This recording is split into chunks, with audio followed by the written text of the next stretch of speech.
La Clé des Mystères vous présente sa chaîne en espérant qu'elle vous plaise. N'hésitez pas à mettre des commentaires pour nous dire ce que vous en pensez et si vous souhaitez plus d'informations sur d'autres idées, nous serions ravis de les partager.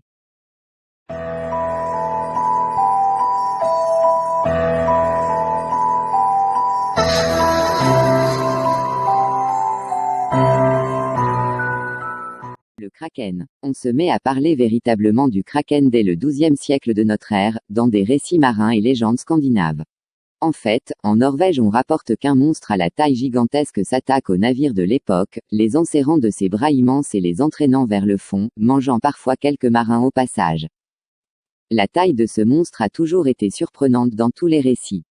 Au XVIIe siècle, un évêque, Erik Ludvigsen Pontoppidan, écrit dans un traité d'histoire naturelle, que le kraken est un monstre de la taille d'une île de plus d'1 kilomètre de diamètre. Par la suite, dans les faits qui rapportent les aventures du kraken, la taille du monstre est devenue plus petite mais sa réputation ne s'en est pas amoindrie, bien au contraire. Il n'existe malheureusement que peu ou pas de représentation du kraken avant le XVIIIe siècle, c'est-à-dire l'arrivée des naturalistes. Ces derniers avancent quelques théories. Ils pensent que le kraken serait en fait un poulpe géant, peut-être même un calmar géant. C'est depuis ces théories que l'on commence à créer certaines représentations du kraken. On ne compte plus les récits rapportant la taille et les performances du kraken depuis le XVIIIe siècle.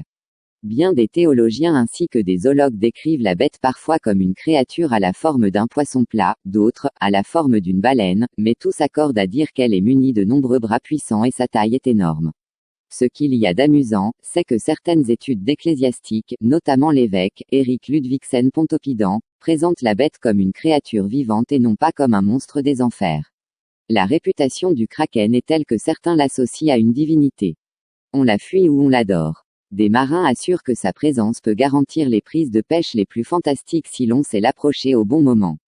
C'est pourtant le très sérieux journal, The Times, qui, en 1874, rapporte que la goélette Pearl venait d'être coulée par un calmar géant. Or, il s'avère aujourd'hui que cet événement n'était qu'un canular car la goélette Pearl n'a jamais existé. Mais ces quelques lignes ont renforcé cette légende une fois de plus. Ce fait divers a toutefois inspiré les aventures extraordinaires de Jack Sparrow et de son Black Pearl. Aujourd'hui, avec le recul et les expériences de notre époque, nous pourrions penser que tous ces récits historiques sont le fait de l'exagération de la taille de baleines, pieuvres ou calmars géants ayant eu maille à partir avec des équipages de l'époque. Nous avons tous entendu parler des mésaventures d'Olivier de Kersauzon qui en 2003, a dû interrompre sa course lorsqu'un calmar géant s'agrippa à son bateau. Le bateau ne coula pas mais l'emprise fut telle que la poursuite de la course devenait périlleuse avec une telle charge sous la coque. Il est également très surprenant de voir les cicatrices laissées sur le dos de certains cachalots ou baleines, par des calmars géants. Quoi qu'il en soit, nous ne saurons jamais exactement si les calmars géants découverts aujourd'hui et qui ont atteint la taille de 20 mètres, en tenant compte des tentacules, sont les petits cousins du kraken.